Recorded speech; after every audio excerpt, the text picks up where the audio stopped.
Baik. Assalamualaikum warahmatullahi wabarakatuh.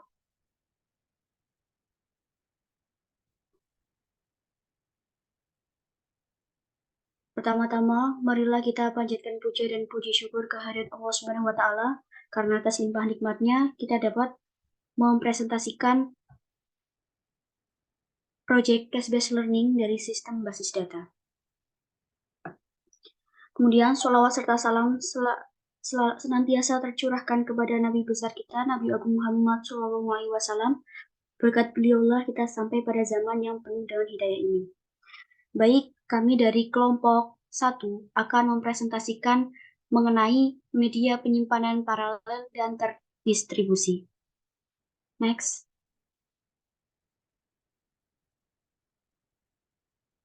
Berikut merupakan anggota kelompok dari kelompok 1. Yang pertama ada Fikri Abdillah Ahmad, kemudian Ade Rai Ahmad, kemudian Mita Permatasari, kemudian Setia Anfia Syahadi, Revalia Rifani, dan Rizky Sheikh Rahman. Next.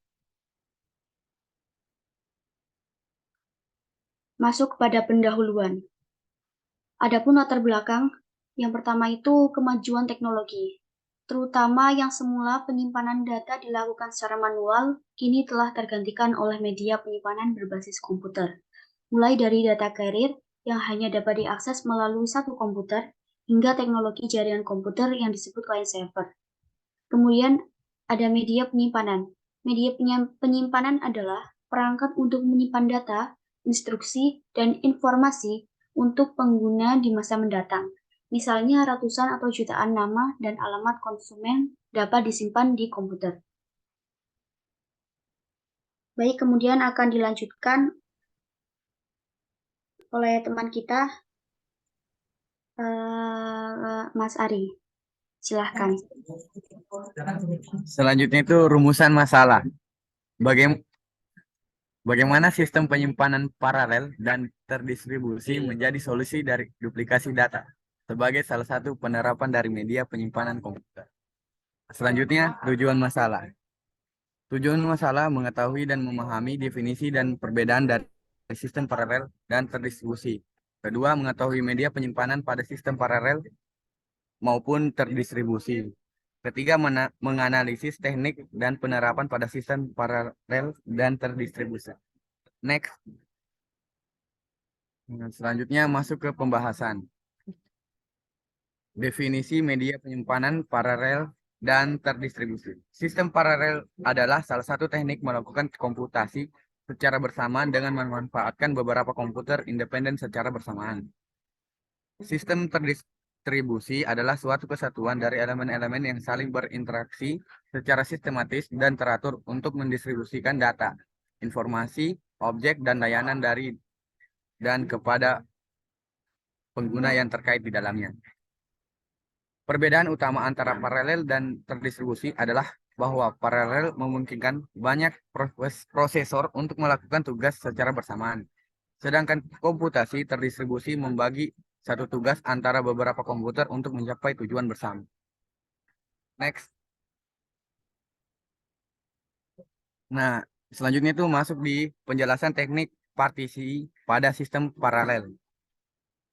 Komputasi paralel merupakan metode komputasi yang membagi beban komputasi ke dalam beberapa bagian kecil proses komputasi untuk mengurangi waktu komputasi saat melakukan proses pengolahan data manajemen data. Salah satu teknik melakukan komputasi secara bersamaan dengan memanfaatkan beberapa komputer independen secara bersamaan. Nah, selanjutnya itu akan dilanjutkan oleh Saudari Tia.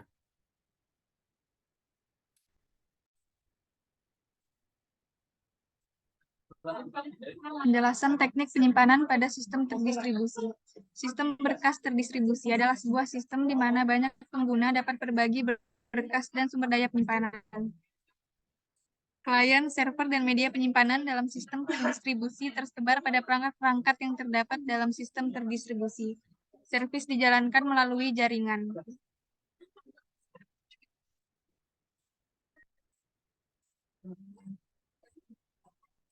Penerapan penyimpanan paralel atau terdistribusi di MySQL. Atomicity transaksi merupakan isu penting dalam membangun sistem basis data terdistribusi. protokol komit 2 fase atau 2PC, kontrol konkurensi. Selanjutnya akan dibacakan oleh saudara Rizky. Yang selanjutnya platform untuk sistem database paralel.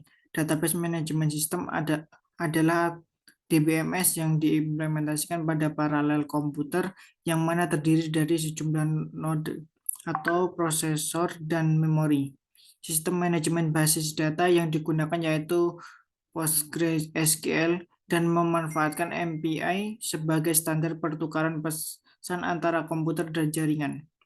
Platform untuk sistem database terdistribusi, CORBA atau Common Object Request Broker Architecture atau sebuah arsitektur software yang berbasis pada teknologi berorientasi objek atau object oriented dengan paradigma client server. CORBA di Linux. Beberapa contoh perangkat pengembangan berbasis CORBA yang berjalan di Linux antara lain Miko dari miko.org atau bahasa yang didukung C++, FNORB dari 16 DSTC Australia atau Python, JackORB oleh Gerard Bros dari Freie University Berlin Java, Omni Orbato dari AT&T C++.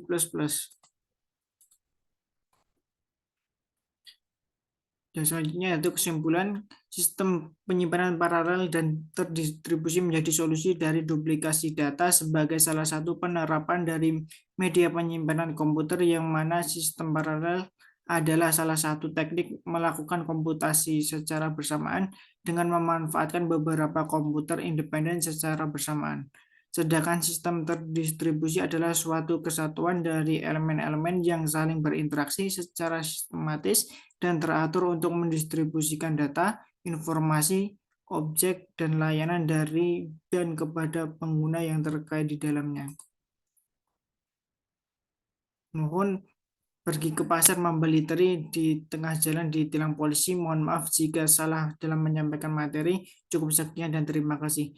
Dan selanjutnya saya kembalikan kepada moderator. Baik, terima kasih kepada teman-teman yang telah memaparkan materi dengan sangat baik. Mungkin cukup sekian dari kelompok kami. Apabila terdapat kekurangan, mohon maaf.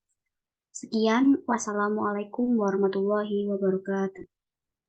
Waalaikumsalam warahmatullahi wabarakatuh.